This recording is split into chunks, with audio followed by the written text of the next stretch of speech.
Good morning, church. Did you have a good night's rest? Now, as we begin another day with Jesus, let's seek him in all that we do. And I pray that we can continue, in doing so, grow closer to our best friend, Jesus. With that, let's start. Now, during my time at the local Adventist Academy back in Alaska, when I grew up, one of the more memorable things for me was going to computer lab.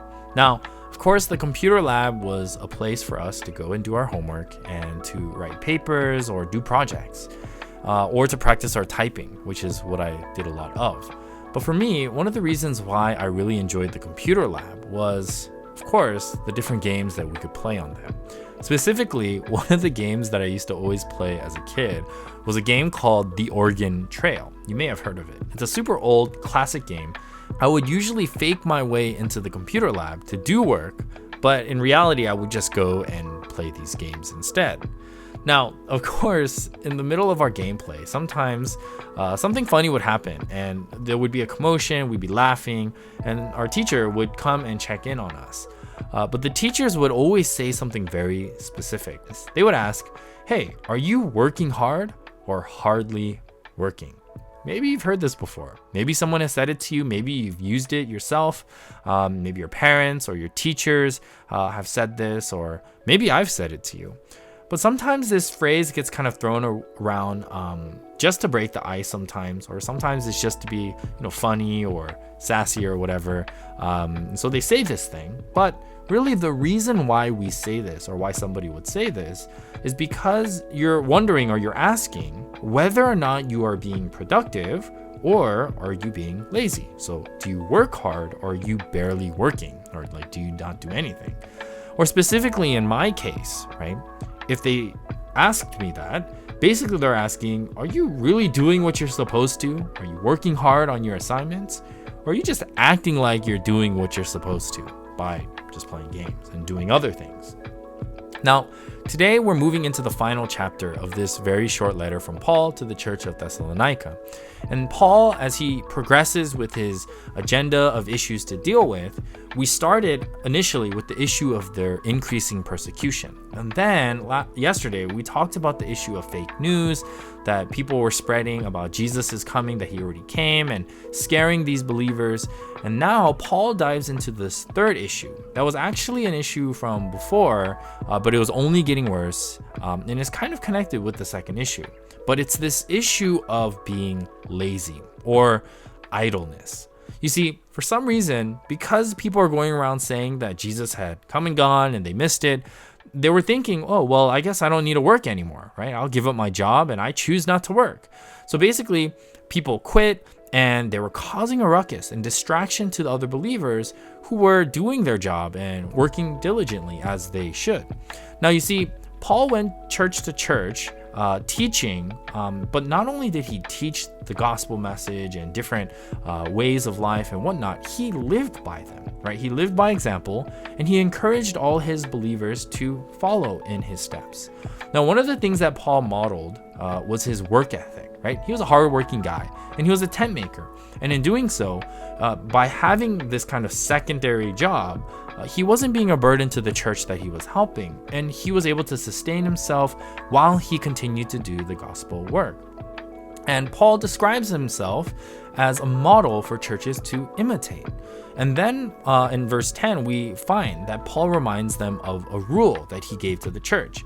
And this is something that my grandfather lives by, and that's why he refuses to stop working. But it goes, the one who is unwilling to work shall not eat, right? Maybe you've heard this being used to you as well, right? If you don't work, you don't eat. Okay? And then we see Paul sharing these words. 2 Thessalonians 3:11-13, and it says this: "We hear that some of you are idle and disruptive. They are not busy, they are busy bodies. Such people we command and urge in the Lord Jesus Christ to settle down and earn the food they eat. And as for you, brothers and sisters, never tire of doing what is good." Now, what does it mean to be a busybody? What is a busybody?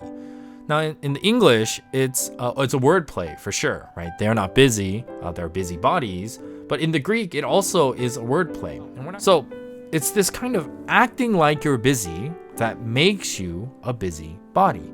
And in this particular instance, not only were people refusing to work, they were minding everyone else's business besides their own. And that's why Paul is saying, there are some of you that are being idle and disruptive, and you guys are living in a disorderly manner.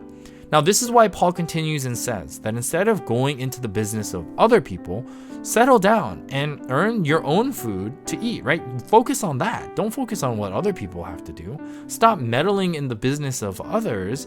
Worry about yourself. But then Paul looks to the church and says, keep doing what is good, right? Keep staying busy. Keep staying occupied with what is good. The work of living a life that is aligned with the gospel message. Or in other words, Paul is encouraging us to stay busy doing good and not become simply busybody people, acting like we're working or we're doing good, but really just getting into other people's business. Now you see, Paul is pointing out here, by telling people to keep doing good, that there is a danger in becoming idle or becoming lazy.